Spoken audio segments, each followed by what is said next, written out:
So I'm going to show you how to install APK files or apps from unknown sources on your OnePlus 15. So the first thing you need to do is get that APK file onto your phone.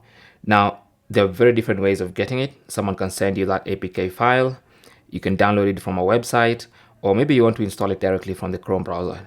No matter how you try to install your APK file, you're gonna have to give some permissions.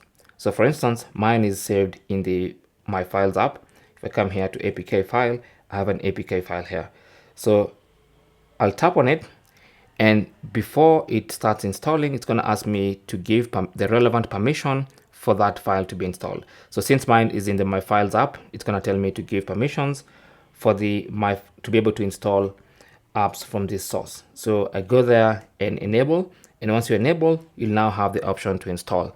Now, if you're doing it from Chrome browser, it's going to ask you to give permission to Chrome browser. If you're doing it from WhatsApp, it's going to ask for permission on WhatsApp.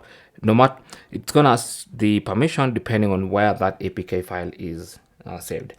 Once you tap on install, it's going to get installed and you're good to go. So there's the app fully installed on my OnePlus 15. Here it is. Thanks for watching and good luck.